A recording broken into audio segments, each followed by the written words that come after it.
A New York State Assembly committee held a hearing today on the deteriorating conditions at Rikers Island.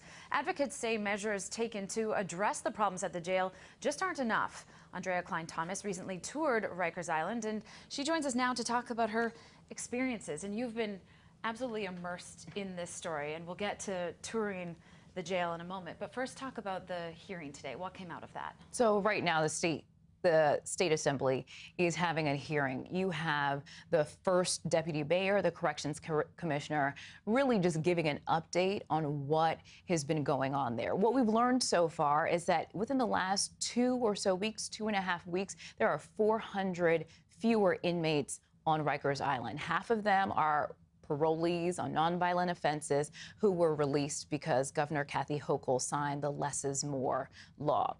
The other half, they had short sentences. They've been transferred to state facilities, state correctional facilities, really just trying to lower the jail population.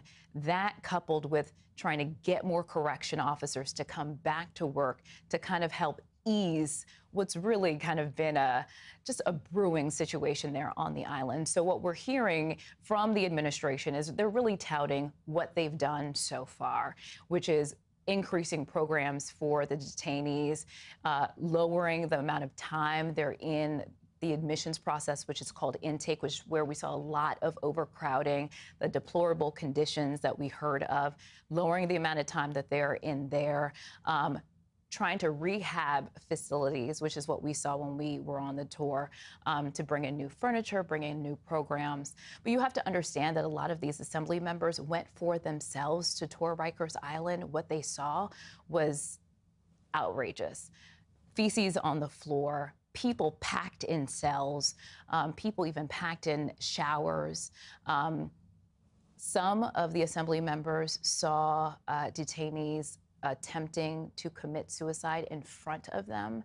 So this is different than other hearings because they've been there firsthand, they've seen it, and so now it's their turn to ask directly of the people in charge. They're asking for answers.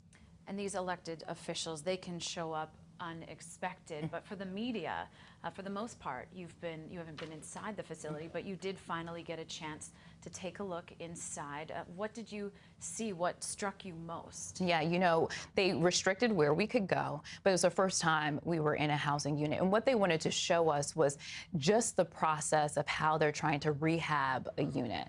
You know, so they are painting, they cleared out a unit, they're painting it, they're bringing in new furniture, they're trying to make this place more therapeutic where the young adults are. So most of them are 18 to 21 years old, with the idea that they, whatever their circumstances are, they're going to end up going back out into society at some point. So they wanted to make it a therapeutic environment for them, so that they can get the help that they need, right? So that's what we saw. I was able to see some of the detainees. Some of the things struck me when I went into Rikers because I was definitely looking around, because you've heard the stories, right? You want to see what you see. It's a very old building. Well, it's extremely old. You see, you know, like it looks almost like a movie. Long hallways. The cells are, I could stand in the cells, stretch out my arms and hit both walls. Wow. It's tiny. You can't be claustrophobic to be in these cells. And then looking at the detainees, these young adults who are, they're just so young. They're just so young. So it just reinforces that the city, it's in everybody's best interest to get this right, because the implications aren't just for right now, they're for our future. And so, taking all of this in, what are the next steps? Because, you know, folks have long said the buck has stopped with the mayor. Now they're asking the governor to step in for help. What is next? Right. So this is a city jail. So it starts with a city problem, and the mayor can do even more in terms of releases. And he has been really hesitant to release more people. He did this during COVID, where he released people because COVID was spreading rapidly in the jail. And so they had certain criteria where they released people, and the rate of reoffenses was not higher than normal. but he's been reluctant to do that under these circumstances because he says because of safety. And the commissioner has outlined a long plan of how they're going to manage this.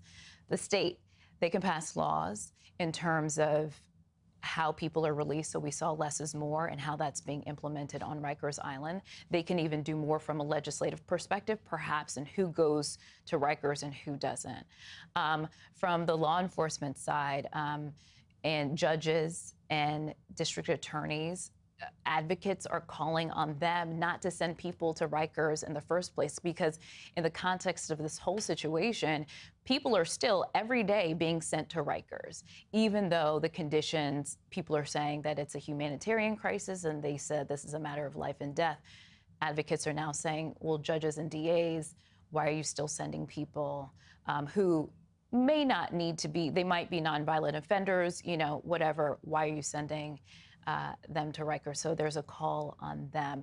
And now, lastly, there's a federal monitor who's released scathing reports.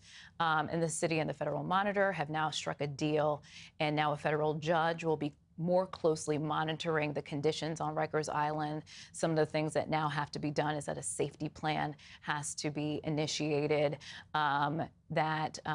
there needs to be better protocol for when suicides take place, and just to monitor to make sure that there aren't, that correction officers are taking suicides and a little bit more seriously, things of that nature. Well, there is certainly so much to unpack, yeah. And I'll be very interested to see your interview this evening with the detainee. And Aundrea, we'll have more details on this coming up at CBS on CBS2 News tonight, and that begins at 5 o'clock.